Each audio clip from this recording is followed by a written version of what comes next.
Hey, my name's Sean. I'm an Enneagram teacher and a psychotherapist, and today we're talking all about type 2 on the Enneagram. Now, type 2 goes by a couple of different names. They're often called the giver, the helper, or the caretaker. And these names evoke a character who's very kind and generous and service-orientated.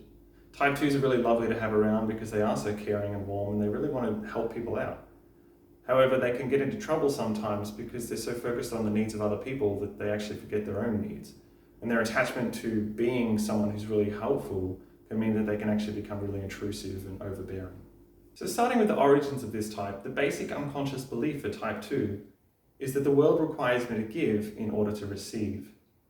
Many type 2s talk about growing up in a household in which their needs weren't really met or acknowledged. And so the best way for them to get by was for them to meet the needs of other people first. An example of this that I've heard can be growing up in a really busy household where there's a lot of kids. And so the type 2 felt that the best way for them to kind of get love and attention from their mother, for example, was to help her out with the cooking and the housework and taking care of the younger kids. And that way she was rewarded and seen for being helpful. Another circumstance might be a bit more serious when there's a lot of neglect happening in the household. So actual needs that a child has, like being seen and heard and loved and cared for, aren't being met. Perhaps the parents had a mental illness or drug addiction. And so the way for the type 2 to get by in this kind of environment was for them to meet the needs of their parents, and that would at least get them some kind of attention and love, and then they could only hope that there might be something reciprocated back in return.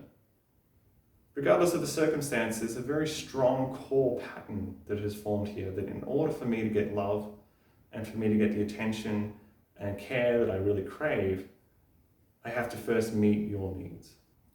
Type 2s can be found in the heart center of the Enneagram, where the core emotion is shame.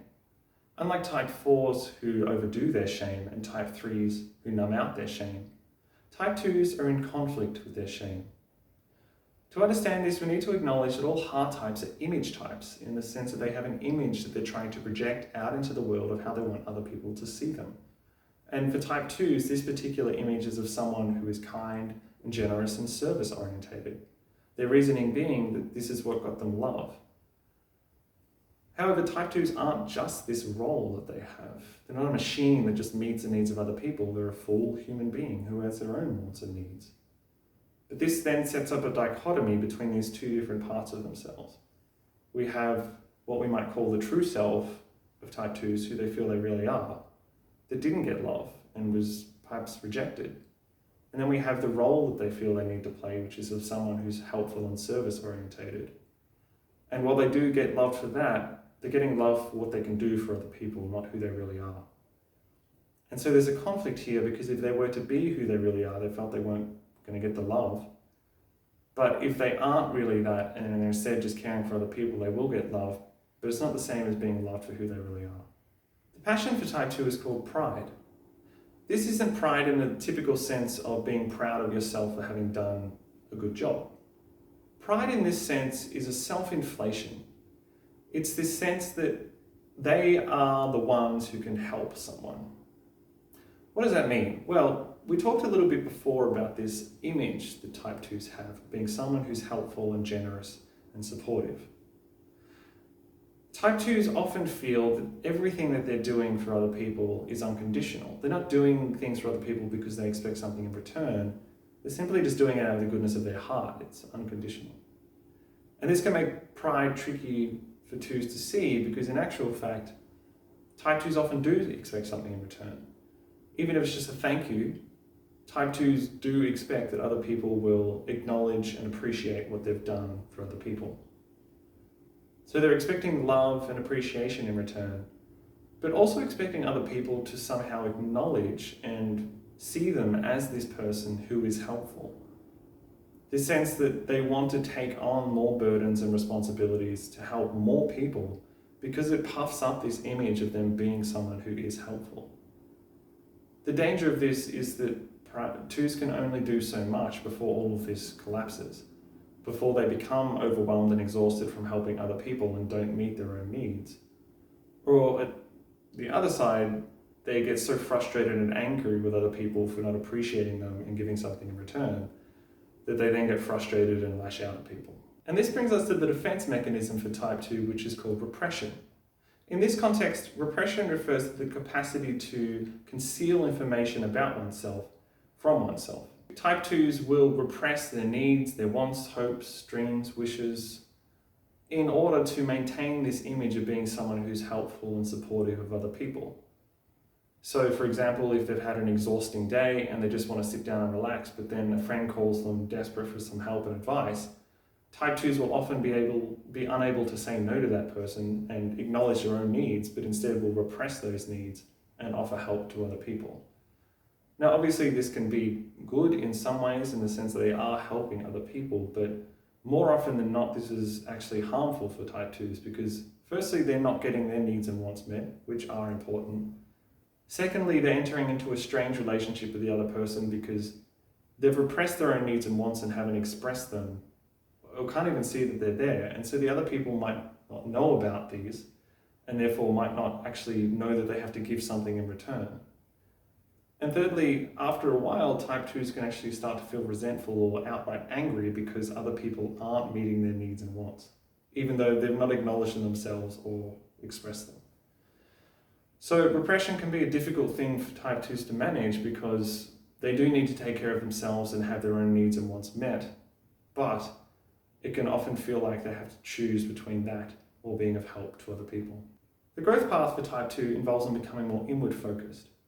Type 2s are very other referencing in the sense that they're constantly looking out into the world at other people, trying to get a sense of how to meet the needs and wants of other people in the interest of getting something back in return. However, when Type 2s start doing work on themselves, they actually become a lot more selfish, in a good way. Selfishness is often connotated with something that's bad, but in this sense, Type 2s are able to stop focusing so much on other people and instead focus on themselves. Because the reality is that Type 2s are really, really good at taking care of other people. They've got that down pat. They don't need any more practice than that. What they do need to do is start taking care of themselves. This inward focus means actually getting in touch with who they really are, part of themselves that they felt was rejected when they were younger. This then means getting in touch with what their needs and wants are, and then hopefully being able to actually meet those needs and wants, instead of hoping that other people will do that. And this can sometimes involve them actually being able to express those wants and needs in other people and relying on others to help them, rather than feeling that they need to do something for someone else first in order to get something back in return. Which is obviously very difficult because of the way that their personality is structured. But when Type 2s are able to grow, they start showing up more like healthy 4s, becoming a lot more authentic and expressive from a place of who they really are, not from this other image of being someone who's helpful. And in the long term, this can be really wonderful for Type 2s because they still continue to give and take care of other people, but it's coming from a very different place. Because their cup is full and they're meeting their own needs and wants, they don't really expect anything in return, and so it really does become unconditional loving and giving.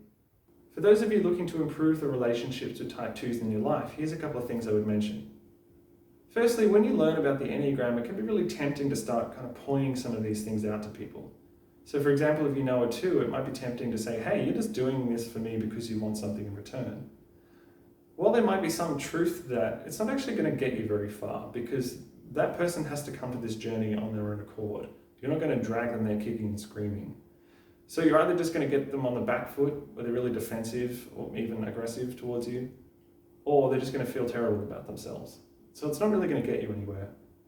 Instead, I would suggest that you actually make sure that you're appreciating what the Type 2 does for you. So that can just be as simple as saying thank you, which is something that we often forget out of innocence, or actually doing something back for them in return. And even if they brush it away or just say, hey, I didn't really expect anything in return, it's important to just still make sure that you are acknowledging and appreciating all that they do for you. The second thing I would say is that it can be really helpful if you start seeing and acknowledging the things in Type 2s that have nothing to do with what they can do for you.